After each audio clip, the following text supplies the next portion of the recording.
Everywhere.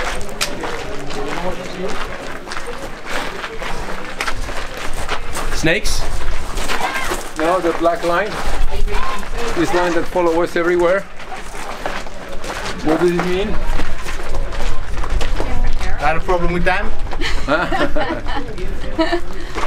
Actually, there's not only excavation and after that restoration. So from the black line up, it's restored. From the black line below, it's original. It was standing that way. Of course, it was not standing so clean. All the stone above collapsed down. So all that was a lot of rubble.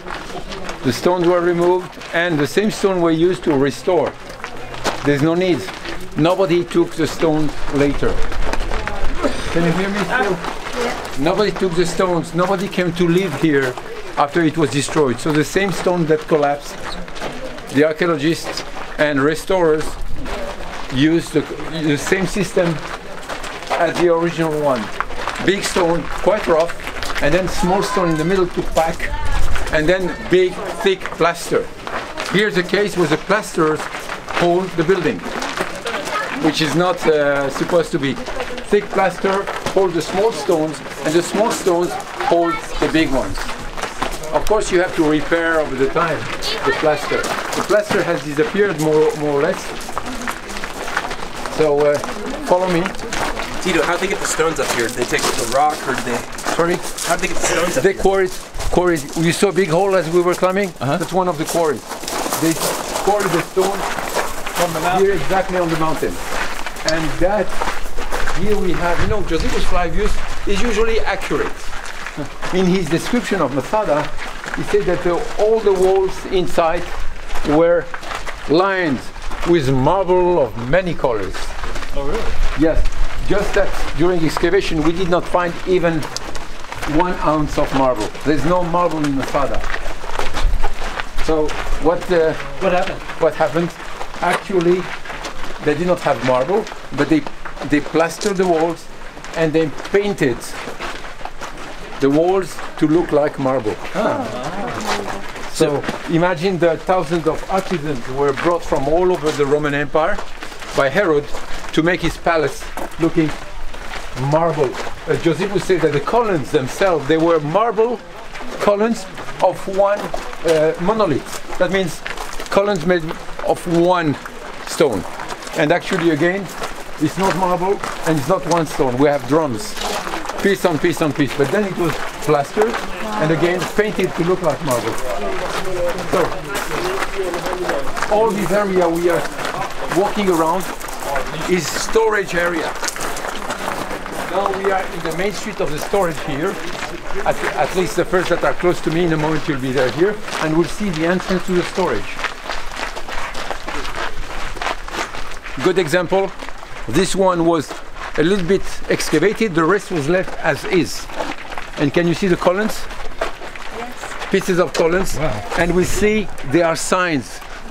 The masons had to also give numbers to know what column we are and what order of the drums. There are Hebrew letters there, Hebrew letters and sign. I can see from there Tet, T. That means T will be 9. Column 9, and then the little marks are 1, 2, 3, 4, 5, 6. That's the visitors never saw. It was part of the construction. Just give you an idea. It also tell us, if it's written in Hebrew, that the builders are Jews. At least they write Hebrew. And that rules out all what we say all the time for the big Roman construction. We say, oh, these were slaves. Under Herod, there's no slaves. Slaves, you find slaves. When do you find slave in the market? Only after a war or during a war. Slaves are prisoners of war. And then you make them do whatever you want to, and then you dispose of them. Either kill them or sell them. That's slaves. But in everyday life, when you build palaces and everything, slaves, who are they? He was maybe a soldier. He doesn't have a trade. He doesn't know how to build. You need professionals. You cannot take someone that you capture from a village and say, build me a palace. We always make that mistake. Slaves did not build everything in Rome. You have a lot of professionals, people who are paid to work. Of course, the salary will be different. If you are just a manual worker, you are fed. Say thank you. That's what, remember Solomon. Solomon built a lot of things, and when you read the Bible, how did he build it? He just gathered all the men in the area and make them work. Is it a slave or not? You see the difference? Yeah. Slaves are usually prisoners of war. Right. And so the building of the ramp that you saw in the movie, that was made by slaves. By Jewish slaves that were taken from Jerusalem, and their life did not count. They were just asked to move rocks and things on this place. Engineers knew how to place them that way or that way. So we're looking at storage. That's the entrance. You can see, like old storage of today, long buildings, regular one. Here's another one. Okay, this one is not excavated at all. We did not excavate it all. Why that? Save for later. For maybe in 2,000 years, archaeologists will want to check on Masada.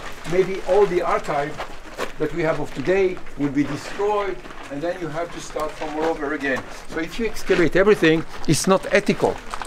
When you excavate, you remove evidence, like a crime scene. So archaeologists save some. That means if it's storage, what do we find here in the rubble? Supplies. Supplies. Little lamps, food. Exactly, lamps. Oil, no, jars. With olives, dates, wheat, all kind of dry things that could be saved for a long time. And Josephus Flavius says something that we have difficulty accepting.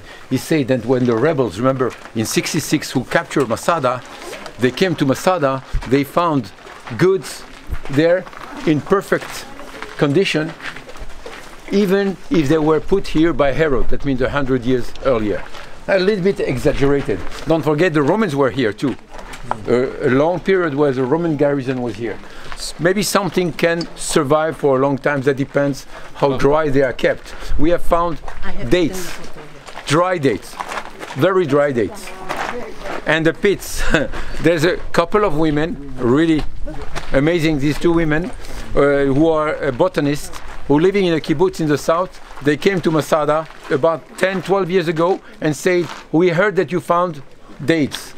We need the seeds. A pit, you know, a seed. A seed. No, it's 2,000 years old. No, no, no.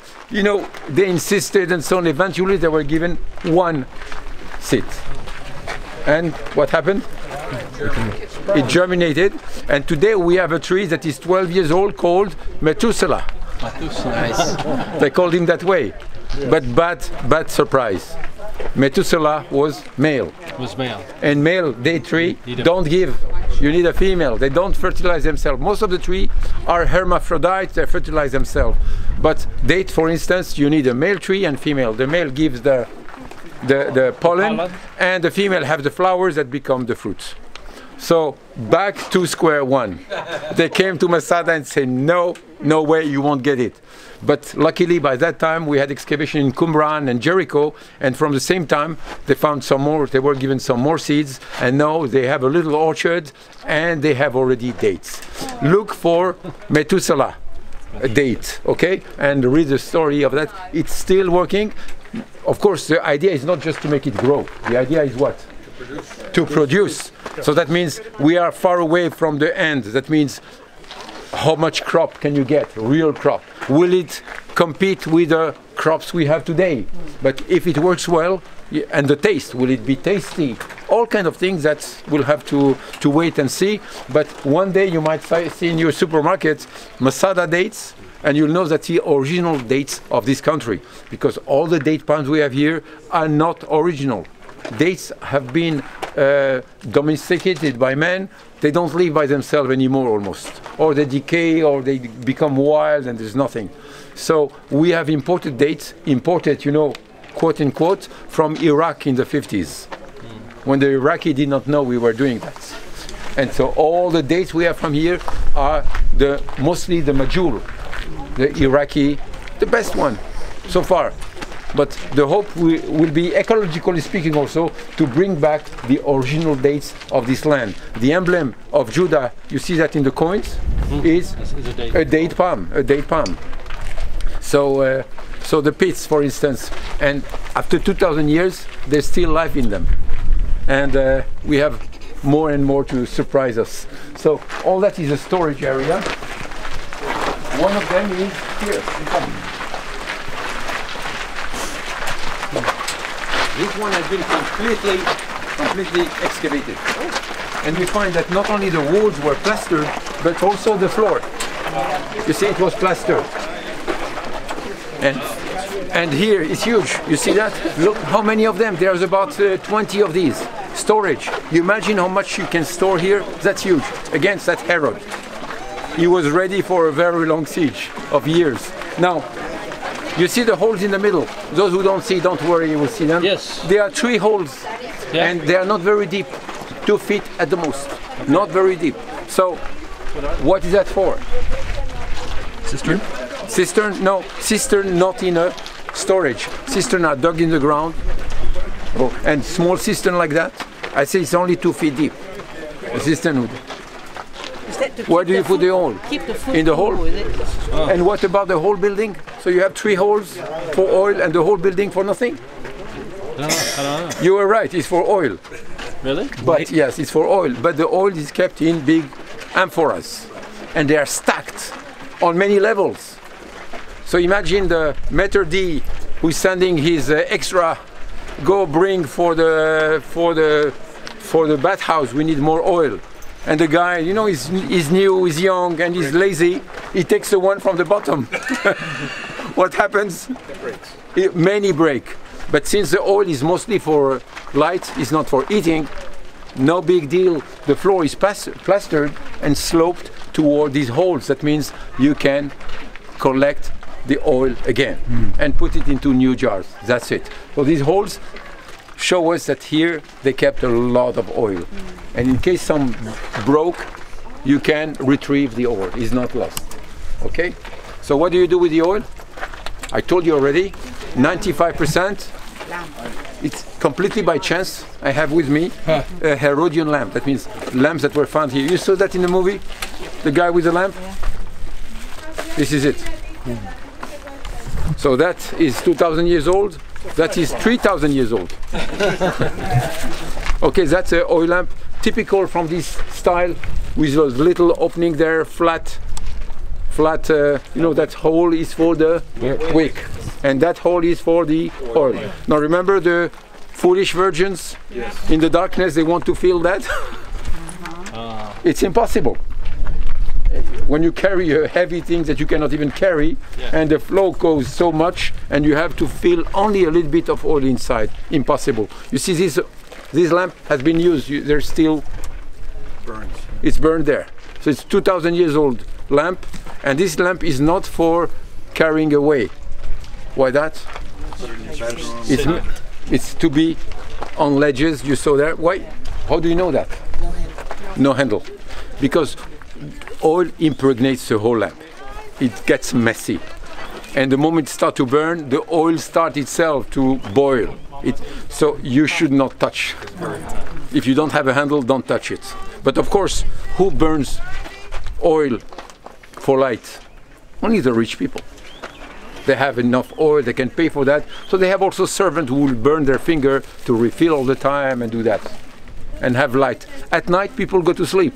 Only the rich people who are not working during the day, they can also entertain, and they need light, and that's why you have a lot of these lamps.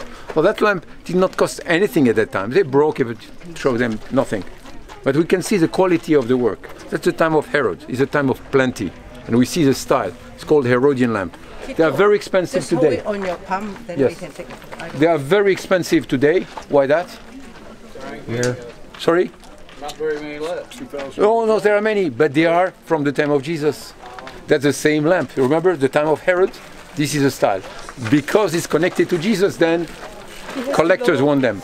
So a regular oil lamp will cost maybe $100. Don't forget, 2,000 years old. But these ones will cost 300, 400. Okay? Okay? So many of them will be found here, especially in the bathhouse. You need a lot of oil. It's all completely dark. The building is completely sealed. Why that? You want to keep the heat inside and steam. So it has to be sealed. If it's sealed, there's no light. You need lots of oil.